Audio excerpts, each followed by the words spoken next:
तरीके से वहां पर टिकट बंटवारा करेगा। हालांकि आरसीपी सिंह बात किए नहीं किए ये इंटरनल मैटर है, लेकिन चर्चाएं हुई नीतीश कुमार को ऐसा लग रहा था कि नीतीश कुमार को कैसे मतलब मना के रखना है गठबंधन, ताकि हमारा केंद्र में सरकार बने एनडीए का, नरेंद्र मोदी का। तो इस वजह से वैसे कोई भी व्यक्ति जो एक मतलब जदयू हारी है, एक अपना सीट वो गंवा दी, ये एक बड़ी हार मानती है जदयू से। इतना मतलब चिंता उसे लोकसभा में नहीं हुआ, नवंबर दिसंबर के बाद से विधानसभा की पूरी प्रक्रिया शुरू हो जाएगी। टिकट बंटवारे से लेकर के हर चर्चाएं तेज होंगी, इसलिए नीतीश चाहते हैं कि पहले मतलब सब कुछ से चाहते हैं। तो इस वजह से पप्पू यादव एग्रेसिव है। और कांग्रेस और आरजेडी में वाकई में पप्पू यादव के इस बयान के बाद से मुझे लगता है कि थोड़ी बहुत जो दूरियां हैं फूट। पनोरमा ग्रुप, जो सोचता है वो करता है। नमस्कार, भारत लाइव देख रहे हैं आप और ये रातों रात है। रातों रात में हम उन मुद्दों के बारे में चर्चा करते हैं जो कल पूरे दिन में घटी और आज भी जिन जिन घटना आज पूरे दिन में घटेगी इस पे भी हम चर्चा करेंगे। तो आज हमारा पहला जो मुद्दा है इस पे चर्चा करेंगे। उससे पहले बता दूं कि हमारे सहयोगी रत्नेश है हमारे साथ। पहला मुद्दा जो है हमारा वो है आरसीपी हुई बागी। कल ही हमारे सहयोगी रत्नेश ने एक इंटरव्यू किया था आरसीपी को लेकर, अब इसको कैसे देख रहे हैं? देखिए, आरसीपी सिंह एक लंबे समय के बाद से बिहार की राजनीति में और खास तौर पे पटना में, जो राजनीतिक का गढ़ कहा जाता है, जहां पर बिहार की पूरी राजनीति की निगाहें जो होती हैं पटना में रहती हैं। तो पटना में उन्होंने रूपसपुर में एक अपना आवास लिया है। अब वो पटना में ही रहेंगे। पूर्व में केंद्रीय मंत्री रह चुके हैं दिल्ली में, और 2021 और 22 की वो पूरी घटना है जब आरसीपी सिंह बिहार की राजनीति में सबसे ज़्यादा चर्चा में थे। उसके पूर्व में भी चर्चा में थे, लेकिन एनडीए और जदयू के अंदर आरसीपी सिंह की सबसे ज़्यादा चर्चा होने लगी, क्योंकि 2021 और 22 के समय में ही उत्तर प्रदेश में विधानसभा का चुनाव था और 2020 में बिहार विधानसभा समाप्त हुआ था। एनडीए गठबंधन की सरकार बनी थी। तो नीतीश कुमार चाहते थे कि बिहार से बाहर भी हम मतलब चुनाव लड़े, अलग अलग लोकसभा, अलग अलग विधानसभा क्षेत्रों में। तो यूपी विधानसभा क्षेत्र में वो चाहते थे कि हमारी पार्टी जो है वो आए। आरसीपी सिंह को एक बड़ी जिम्मेदारी दी गई थी कि आप बातचीत कीजिए भारतीय जनता पार्टी के नेताओं के साथ, जो गठबंधन है हमारा वो किस तरीके से वहां पर टिकट बंटवारा करेगा। हालांकि आरसीपी सिंह बात किए नहीं किए ये इंटरनल मैटर है, लेकिन चर्चाएं हुई। नीतीश कुमार को ऐसा लगा कि आरसीपी सिंह मतलब सूत्रधार नहीं बन पा रहे हैं बिहार के बाहर गठबंधन करने में, तो इस वजह से उनके प्रति नाराजगी बढ़ गई नीतीश कुमार के। और जिस तरीके से पूरा प्रकरण हुआ केंद्रीय मंत्रिमंडल बनने के बाद, केंद्रीय मंत्री बनने के बाद से उनको जिस तरीके से नीतीश कुमार एक बड़ी जिम्मेदारी से उनको मुक्त कर दिए, फिर वो बागी होते चले गए, नीतीश कुमार से वो अलग हो गए, भारतीय जनता पार्टी में आ गए। और भारतीय जनता पार्टी में आए तब नीतीश कुमार एक बार फिर से पाला बदल चुके थे। तो जब पाला बदले तो ये चर्चा थी कि नालंदा से वो चुनाव लड़ेंगे लोकसभा का। अगर नीतीश कुमार महागठबंधन में रहते तो आरसीपी सिंह नालंदा लोकसभा सीट जो है वहां से वो चुनाव लड़ते। हालांकि नीतीश बाद में फिर आ गए एनडीए गठबंधन में, तो वहां से संभावनाएं उनकी समाप्त हो गई थी पूरी तरीके से। तो संभावनाएं समाप्त हो गई, वो भी खामोश हो गए। अब जब नीतीश कुमार ही आ गए, नरेंद्र मोदी को दिख रहा था कि नीतीश कुमार को कैसे मतलब मना के रखना है गठबंधन, ताकि हमारा केंद्र में सरकार बने एनडीए का, नरेंद्र मोदी का। तो इस वजह से वैसे कोई भी व्यक्ति जो एक मतलब राष्ट्रीय रोड़ा जिसे कहते हैं, अगर वो रोड़ा बनेंगे तो उसे हटा देंगे पूरी तरीके से। तो आरसीपी सिंह के साथ भी वैसा ही हुआ। चूंकि नीतीश के धूर विरोधी थे आरसीपी, किसी तरीके के कोई बयान ना दे, कोई बातें ना कहे, इस वजह से मुझे लगता है कि उनको एक तरीके से कहें तो अंडरग्राउंड कर दिया गया कि आपको बोलना नहीं है। कुछ भी बोलेंगे नीतीश कुमार फिर कहेंगे कि ये बोल रहे हैं, या तो इनको हटाइए, नहीं तो फिर अपना रास्ता देख लीजिए। तो इस वजह से आरसीपी सिंह पिछले 1.5 सालों से फ्रेम से आउट थे। मैंने कल इंटरव्यू किया, ये सवाल किया था कि सर आप फ्रेम से आउट क्यों थे, तो उन्होंने कहा कि आप सही कह रहे हैं कि हम फ्रेम से आउट थे, लेकिन अब एक बार फिर आरसीपी सिंह आए हैं। तो 2025 का चुनाव भी है और एक चर्चा ये भी चल रही थी कि आरसीपी सिंह एक बड़ी पार्टी, एक संगठन अपना बनाएंगे। बीजेपी में भी उनको वो पद नहीं मिला जिसके वो लालसा से आए थे, वो पद नहीं मिलने की वजह से उनकी नाराजगी बढ़ी है।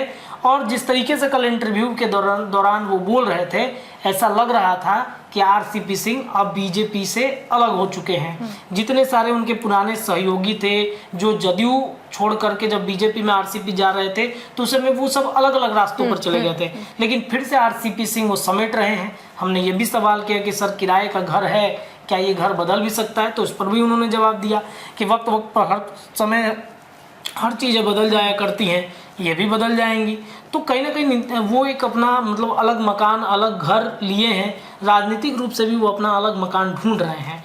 और इस वजह से आरसीपी सिंह मुझे लगता है बीजेपी से अब बागी हो चुके हैं। जिस तरीके से नीतीश कुमार के खिलाफ वो बोल रहे थे, भारतीय जनता पार्टी में विशेष राज के दर्जे के बारे में बोल रहे थे, तो ये पूरी कहानी ये है कि आरसीपी सिंह बीजेपी से बागी हो चुके हैं। पहले जदयू से हुए और अब भारतीय जनता पार्टी से हो चुके हैं। अच्छा, दूसरा जो हमारा मुद्दा है वो है जदयू ने बुलाई आपात बैठक। देखिए, जब से रुपौली का चुनाव जदयू हारी है, एक अपना सीट वो गंवा दी, ये एक बड़ी हार मानती है जदयू से। इतना मतलब चिंता उसे लोकसभा में नहीं हुआ, कई सीटों पर वो हार गई। ये काफी दिन से यहाँ मंडल जमा थी इनकी। जी जी, बीमा भारती जो थी वो जदयू की विधायक थी। बीमा भारती अलग हो गई जदयू से। फ्लोर टेस्ट में नीतीश कुमार का समर्थन नहीं किया उन्होंने, खामियाजा भुगतना पड़ा उनको।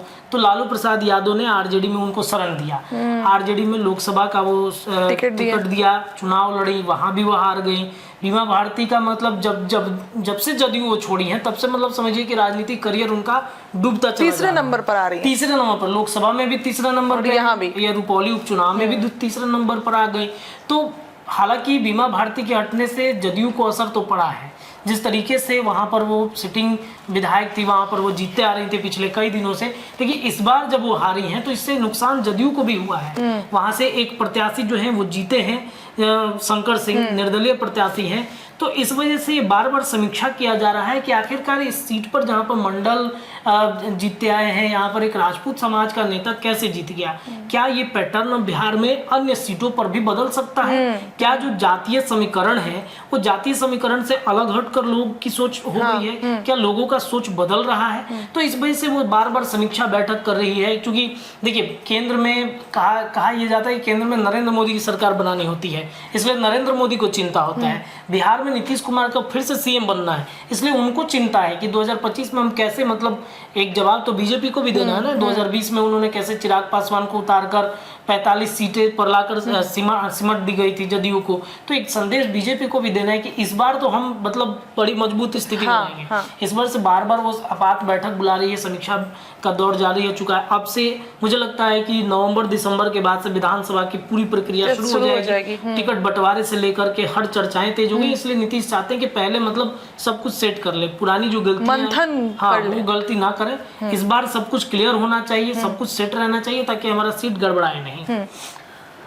तीसरा जो हमारा मुद्दा है वो है कि महागठबंधन में चल रही है बात। अब महागठबंधन में कांग्रेस से, आरजेडी से, इन दोनों से, आपको याद होगा कि पप्पू यादव ने एक बयान दिया था जो पॉली का जब रिजल्ट आया था, तो हमारे ही कैमरे पर उन्होंने एक बयान दिया कि कांग्रेस को मैं आगाह करना चाहता हूँ। अच्छा, पप्पू यादव का थोड़ा लगा भी है कांग्रेस से, देखा जाए तो। पप्पू यादव कांग्रेस के नेता हैं, भले उनको टिकट ना मिले, लेकिन आज भी राहुल गांधी, सोनिया गांधी, प्रियंका गांधी के बारे में कहते हैं, उनके आइडियोलॉजी पे वो बातचीत करते हैं। तो इस वजह से बिहार में कांग्रेस को लेकर के पप्पू यादव काफी एग्रेसिव हैं। कांग्रेस में यहाँ पर देखा ये जा रहा है, लोगों की शिकायतें भी, जो उनके कार्यकर्ता हैं वो कहते हैं कि संगठन में जो भी लोग हैं, जो प्रदेश अध्यक्ष हैं या फिर जो शीर्ष नेतृत्व पे हैं, वो मतलब संगठन मजबूत करने की कोशिश नहीं करते हैं। बिहार में कांग्रेस को लेकर के काफी मतलब पुरानी बात है जब कांग्रेस मजबूत हुआ करता था बिहार में, लेकिन एक ऐसा दौर भी आया जब कांग्रेस लगातार कमजोर होती चली गई। तो पप्पू यादव, उनकी पत्नी जो है रंजीता रंजन, इनको एक बड़ी जिम्मेदारी देने की चर्चा चल रही है।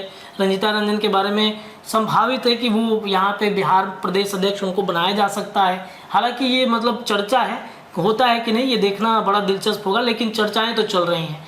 पप्पू यादव के हाथ में अगर कांग्रेस की कमान आ जाएगी, जो वो चाहते भी हैं कि हमारे हाथ में कमान आ जाए, तो इतना मानिए कि वो जैसे वो चुनाव जीते हैं पूर्णिया में, बार बार आप देखेंगे कि वो अलग अलग क्षेत्रों में घूम रहे हैं। उनका कहना है कि बहुत जल्द पूर्णिया को हम बदल देंगे। वैसे ही कांग्रेस के संगठन में वो बदलाव करना चाहते हैं, कई लोगों को जोड़ना भी चाहते हैं। तो इस वजह से पप्पू यादव एग्रेसिव है। और कांग्रेस और आरजेडी में वाकई में पप्पू यादव के इस बयान के बाद से मुझे लगता है कि थोड़ी बहुत जो दूरियां हैं वो मतलब बढ़ती चली जा रही है, इसलिए कि आपने देखा कि रुपौली में किस तरीके से वहां पर उम्मीद था कि बीमा भारती चूंकि जीतते आ रही हैं वहां पर, तो जदयू छोड़ के आई है तो यहाँ भी वो जीत जाएंगे, लेकिन वो ऐसा हुआ नहीं, यहाँ पर भी वो नहीं जीती, जिस वजह से कांग्रेस को लगता है कि मतलब कुछ भी कमाल नहीं हो पा रहा है, आरजेडी के साथ रहते हुए नुकसान हमारा लगातार हो रहा है, तो इस वजह से लगातार वहां पर भी मंथन चल रहा है। हालांकि कांग्रेस का गठबंधन आरजेडी के साथ हमेशा रहा है, बिहार में बार बार चर्चाएं चलती हैं कि मतलब गठबंधन टूट जाएगा। 2020 में भी हमने देखा कि ऐसी ही चर्चाएं खूब चल रही थी, लेकिन बार बार कांग्रेस ये जानती है कि मतलब हम बिहार में अगर चलेंगे तो गठबंधन के साथ ही चलेंगे, खासतौर पे आरजेडी के गठबंधन के साथ चलेंगे, इसलिए वो गठबंधन तोड़ती नहीं है। लेकिन राजनीति है, बहुत सारा पैटर्न बदल रहा है, इस बार भी संभावित है कि कांग्रेस अपना पैटर्न बदलेगी अगर पप्पू यादव पूरी तरीके से इसमें लग जाते हैं तो। इसके बाद जो हमारा मुद्दा है कि पीके भी तैयार, प्रशांत किशोर की भी बैठकें लगातार चल रही हैं, पटना के ज्ञान भवन हो, बापू सभागार हो, इन सभी जगहों पर अलग अलग जो जिन क्षेत्रों में प्रशांत किशोर घूम के आए हैं पिछले 1.5 सालों में देखा होगा कि बिहार के सभी जिलों को लगभग उन्होंने टच कर लिया है, तो वहाँ पर गांव-गांव जाकर काफ़ी लोगों को उन्होंने इन्फ्लुएंस कर लिया है। 243 सीटों पर वो चुनाव लड़ेंगे और इसका ऐलान उन्होंने किया, तो इन सीटों पर चुनाव लड़ने के बाद वो चाहते हैं कि मतलब अलग अलग लोगों से हम मिल करके ये बताने की कोशिश करें, उनको विकल्प दे रहे हैं जनता को, विकल्प दे रहे हैं। ये चाहते हैं कि मतलब 243 सीट पर हमारा जो खिलाड़ी है वो उतरे और उतर करके नीतीश कुमार को, लालू प्रसाद यादव को, सबको डैमेज करें। हालांकि ज़्यादातर उनको डैमेज करना मुझे लगता है कि नीतीश और लालू को ही है, भारतीय जनता पार्टी के तेजस्वी के वोट बैंक में सेंधमारी कर रहे हैं। लालू प्रसाद यादव, तेजस्वी यादव, नीतीश कुमार, इन्हीं से लड़ाई है ना उनकी, भारतीय जनता पार्टी से लड़ाई रहेगी नहीं, क्योंकि देखिए कहीं ना कहीं प्रशांत किशोर नरेंद्र मोदी से काफी इन्फ्लुएंस रहते हैं, बार बार हमले तो करते हैं लेकिन बड़ा बच के निकल जाते हैं, वो सॉफ्ट कॉर्नर एक रहता है, तो वो ज्यादातर डैमेज करने की कोशिश करते हैं नीतीश कुमार को, लालू प्रसाद यादव को, और सबसे ज्यादा दुश्मनी उनकी तेजस्वी यादव से रहती है। इस वजह से तेजस्वी पर आप देखिएगा किस तरीके से वो हमले करते हैं, युवराज कहते हैं कि चांदी का चम्मच लेकर वो पैदा हुए हैं, बिहार के राजनीतिक गलियारे में एक बड़े पूर्व मुख्यमंत्री के वो बेटे हैं, लेकिन उनको राजनीति समझ नहीं है, तो तेजस्वी यादव से भी कहीं ना कहीं उनकी नाराजगी है और 2025 चुनाव में डैमेज राजद को भी करेंगे और नीतीश कुमार को भी वो करेंगे। इस वजह से बार बार वो अलग अलग लोगों से बैठकें कर रहे हैं, मिल रहे हैं, जुल रहे हैं, जितने सारे गांव घूमे हैं तो लोग इन्फ्लुएंस हुए हैं, उनको बुला रहे हैं, विधानसभा में टिकट भी दे सकते हैं उनको, अगर मजबूत स्थिति में होंगे वो तो उनको टिकट भी दिया जा सकता है।